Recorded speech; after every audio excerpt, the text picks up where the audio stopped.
أنا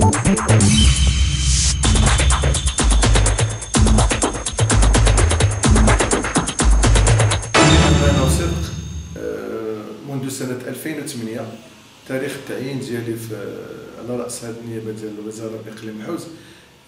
كانت الحصيلة ديال المؤسسات بإقليم الحوز هزيلة وهزيلة جدا، إنما كان عندنا حتى شي مؤسسة اللي يمكن عندها المواصفات الوطنية باش يمكن تفتح في وجه الشباب.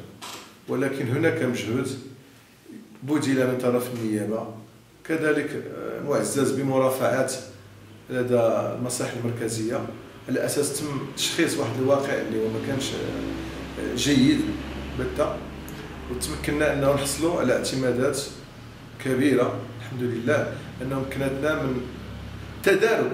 حنا دائما طموحنا أكبر وأشمل وأوسع وأرحب أنه نحققوا المزيد من المؤسسات، لأنه الخصاص كبير جدا. ولكن الحمد لله يمكن نتكلموا على هذه حصيلة متواضعة بالمقارنة مع مدن اللي هي كبيرة، نقدروا نقولوا حصيلة اللي الحمد لله يمكن أن ننوه بها. وبالتالي هذا الإقليم استفد من المبادرة ديال المشروع اللي كان جا به السيد الوزير السابق سي منصف الخياط، أنه المركبات السوسيورية ديال القرب المندمج اللي تيروم أنه نشتغلوا على الرياضة القاعدية داخل الجامعات، واللي مهم أكثر وأنه استطعنا أنه نمشيو للعالم القروي. هذا العالم بدا تنحددوش هذه فكرة العالم بحال شي عالم قروي موازي لواحد العالم اللي هو حضارة، ماشي عالم تنقول قرية اللي عرفات شوية نوعا ما أو عرفات واحد النوع من الإهمال بكل أمانة وصدق. ولكن تمكنا الحمد لله أنه نوصلوا لبعض الجماعات القروية اللي هي بعيدة، ودرنا فيها مشاريع رياضية اللي هي مهمة، وسيتسع الوقت أنه إن شاء الله لذكرها. على سبيل المثال لا الحصر، أننا تمكنا نديروا مركب سوسيو رياضي للقرب المندمج بتحنوت اللي تبقى عاصمة الإقليم باعتمادات مالية فاقت 6 مليون درهم، واللي هي دابا صبحات هذا المركب وجهه للزوار اللي تيجيو لمراكش، انه في اطار مؤسسات ديال الرياضيه للقرب قرب من الساكنه، انه صبحات الحمد لله معلمه او الان تشتغل بواحد الظروف جيده، وبلغنا 750 منخرط. هذا دليل على انه استطاعت باش تستقطب هاد الشباب والاطفال المغاربه.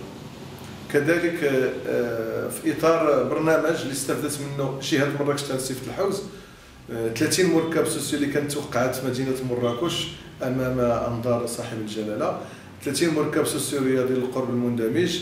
استفاد اقليم الحوز منها 5 مركبات. حنا الاقليم الوحيد اللي تمكنا وصلنا ل 90% من نسبه الاشغال عكس المدن الاخرى 90%. حنا ان شاء الله في قريب جدا دابا واحد الشهر ان شاء الله غادي يكونوا جاهزين وغادي نعطيو الانطلاقات ديالهم في مناسبه ان شاء الله وطنيه مقبله بكل من توامه، غمات، سيدي عبد الله غيات، اوريكا وتيغدوين. 5 مركبات سوسيو رياضيه، هذا في اطار برنامج تسهيل ولوج الخدمات الاساسيه بجهه مراكش تنسيق الحوز. هناك اتفاقيتين بشكل ثنائيه بيننا وبين الجامعه، بين الوزاره وبين الجامعه، بكل من الجامعه القرويه مولاي ابراهيم والجامعه القرويه لاله تكركس، يعني 5 على 2 هي 7، اضافه المركب سوسيو رياضي للقرب بتمصلحت ينضاف اليه دار الشباب الحديثه، ينضاف اليه اليوم انه كنا بصدد اعطاء انطلاقه ديال انجاز الاشغال بمسبح نصف اولمبي بمبلغ 2,500,000 ديال الدرهم بتمصلحت. يعني الحمد لله انه استطعنا انه هذه المشاريع اللي ما كانش تسمع في القريه اصبحت حاضره، وهذا توجه تاع حكومي وتوجه انه استعاده الثقه ديال الساكنه ديال اللي كانوا تيقولوا انه منسيين او مواطنين من الدرجه الثانيه، بالعكس هما الان في صلب اهتمامات تاع الوزاره وديال السياسه الحكوميه.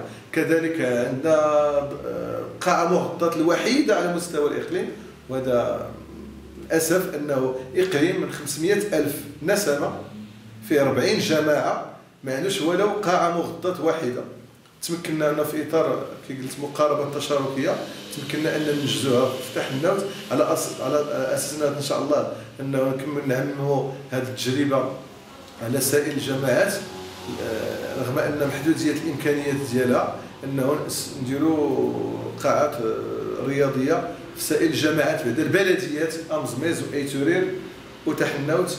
نسبة الأشغال في هذه القاعة المغطاة وصلت تقريبا 45% مع المجلس الإقليمي ومع بلديات ديال تحنوت. المهم في الأغلب النقاش كبير وعندنا ما يتقال، ولكن على الأقل نقدروا نتحدثوا على أنه حنا تنمشي بخطى ماشي سريعة بزاف ولكن بخطى ثابتة في اتجاه أنه نتداركوا الخصاص اللي كان في إقليم الحوز.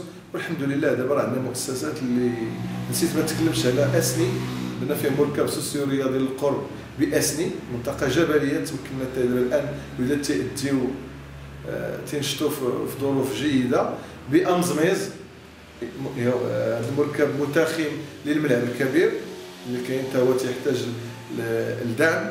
المهم بشكل عام الحمد لله كاينه امكانيات للتوضع. تنشكر انا بالمناسبه الاخوان المتدخلين اللي هما المجالس اللي شاركوا معنا بواحد الحصه في اطار التركيبه الماليه باش يمكن تدوز لدى الوزاره، كذلك السلطه المحليه السيد العامل اللي غادر الله يجزيه بخير، تنتمناو خير مع هذا اللي جا جديد، على اساس انه كاين تعبئه شامله في واحد الاتجاه انه يصبح الشباب زعما ليس قاعده خلفيه للانتخابات ولكن في صلب اهتمامات كافه المتدخلين.